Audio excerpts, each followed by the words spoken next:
Digital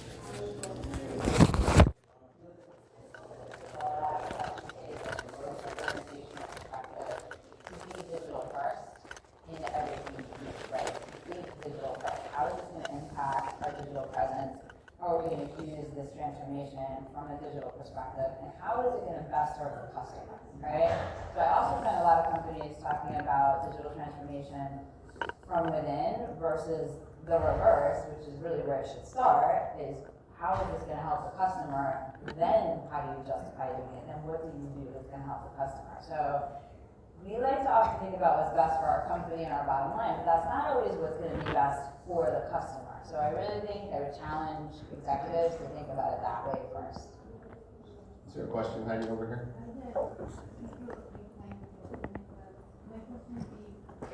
If you have some strategy that you work and you kind of what is the great implementation where you decide, okay, this is working, but it's great or challenging or finding different ways to do it. Did the audience hear that?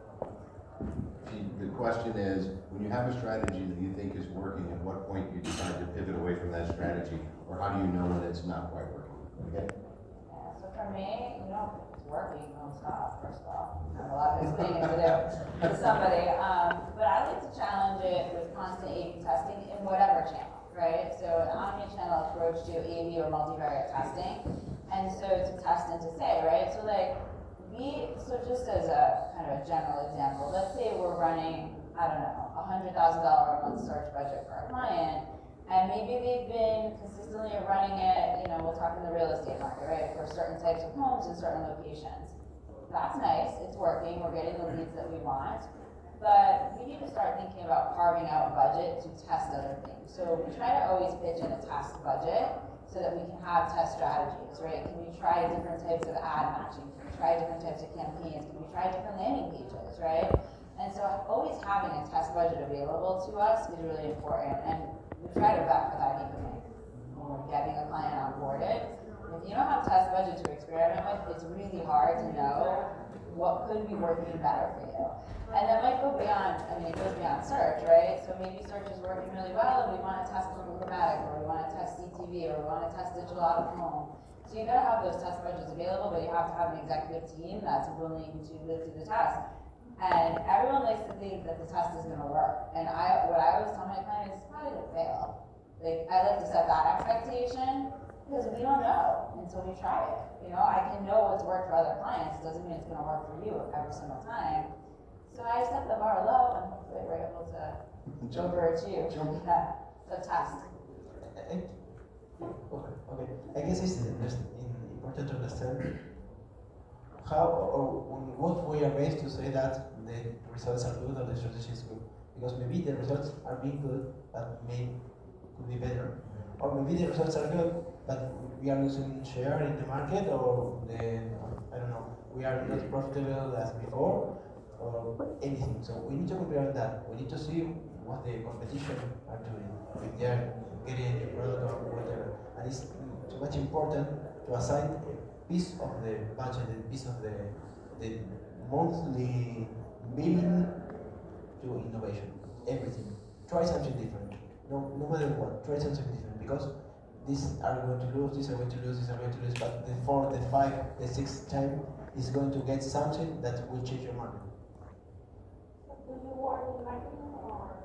I work for the marketing department of vitamin and so like in the health and wellness space. But I don't make the decision. I think if you define KPIs for your department or business and connect those KPIs with the business, not just followers or things like that. It's important that I think if you impact the bottom line and the outcomes of the company, revenue, growth in the product or engagement in social media, this is going to be a good. And start small and start improving others. Wonderful.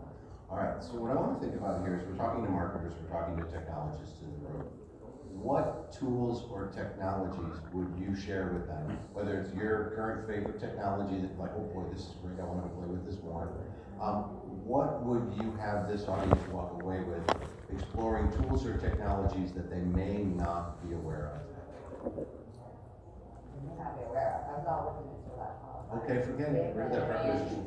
I'm still surprised today at how many companies don't have a CRM set up or set up properly, and don't set up marketing automations or sales enablement components of it, right? So automation, to me, is one of the lowest pieces of hanging fruit that you can get going for your company, right? As soon as you're getting data into a CRM, you should be able to automate how you're talking to them on a regular basis. So like, if you're not doing basic things like a welcome series, a drip series, that kind of stuff. So we're a HubSpot agency, I've worked with Marketo, I've worked with Pardot. I am just astounded at how many marketers still don't do that. To me, it's marketing 101, but it's so overwhelming. Absolutely. I'll tie on to this one too.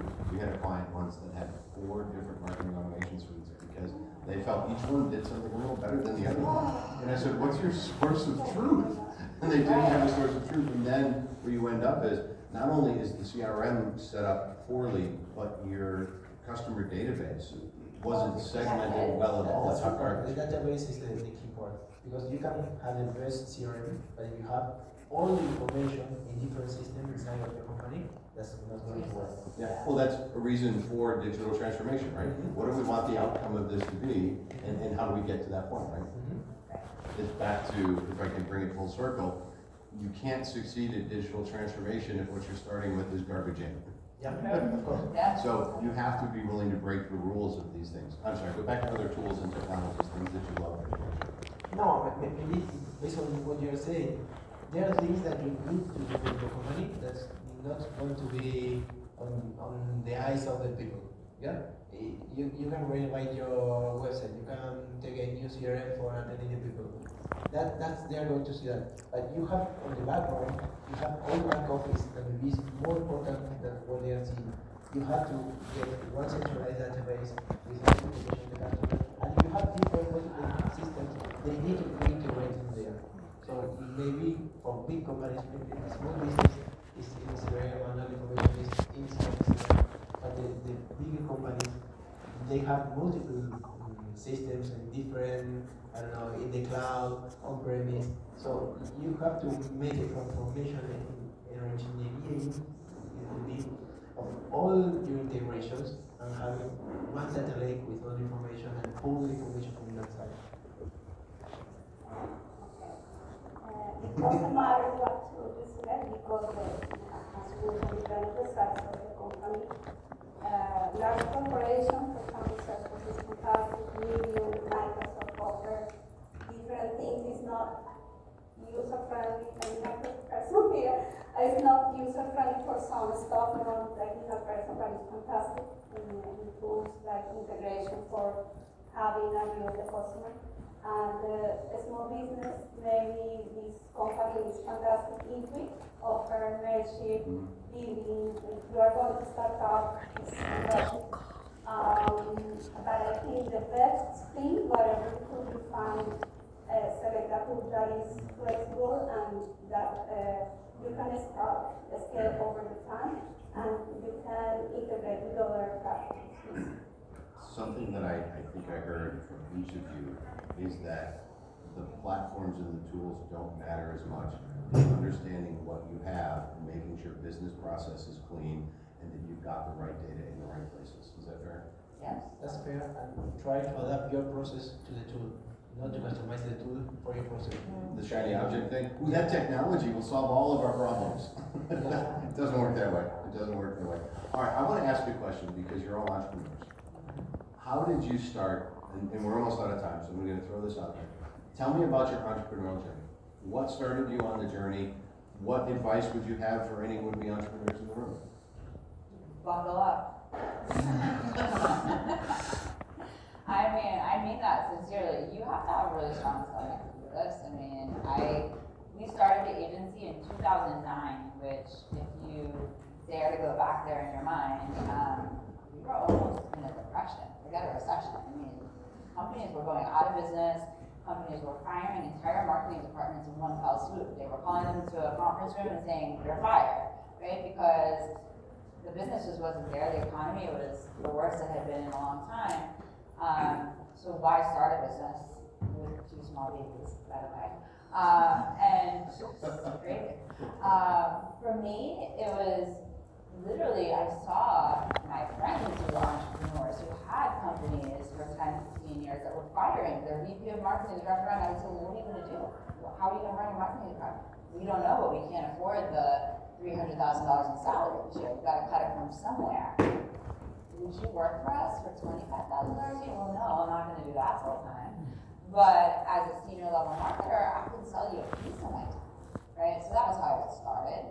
That's not how I sell a business anymore, obviously. That was how I got started, and that would lead to my next point, which is be willing to change, right? So as the economy recovered, my pitch changed, as my company grew from 3 people to 20 people, to international brands, you have to be willing to change and adapt with technology, and also to go where the customers need help, right? So we were not always a CRM enablement company, right? That's something that we've added to our services over time because we saw the need, right? Clients weren't doing it, so be willing to recognize the need. So you might think you're starting a company to do one thing, and you might get to do that thing, but you have to really understand what your clients need from you and adapt to that to be successful. For me, I'm just starting, Well, so I am it's moving fresh. from a big corporation, challenging myself for this business. What I did in the past was small steps to do services in Colombia, for example, professional services providing people with specific tech skills to big companies. But listening the market, listening the customer is the thing I think is the way to do it. Well, I started my company 8 years ago in parallel of working for a Singapore. I was director of Pfizer, first data in that moment.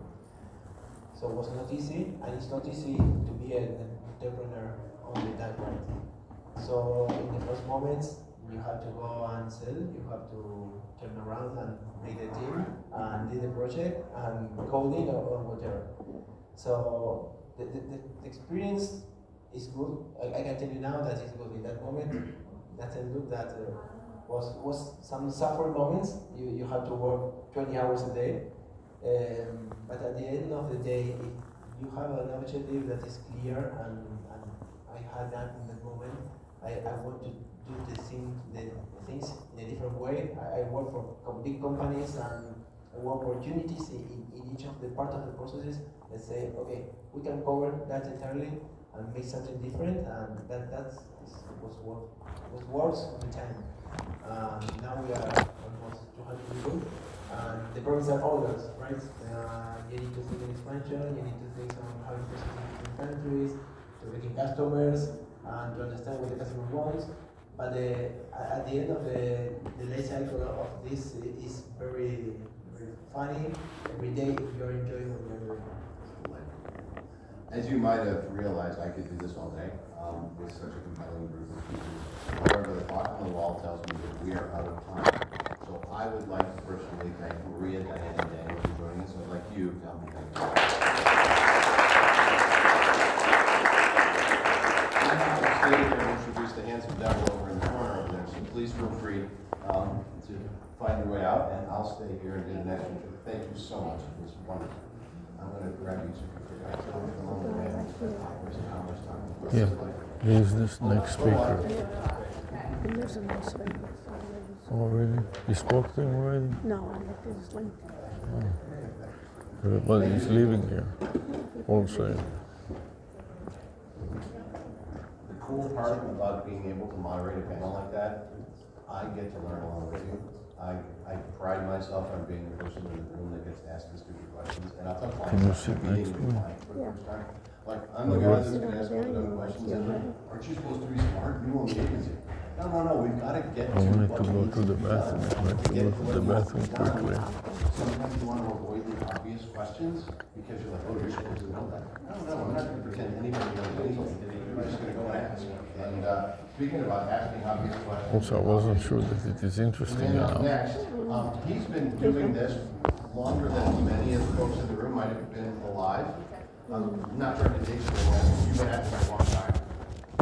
Where we are on this thing. Oh, look, that's gone.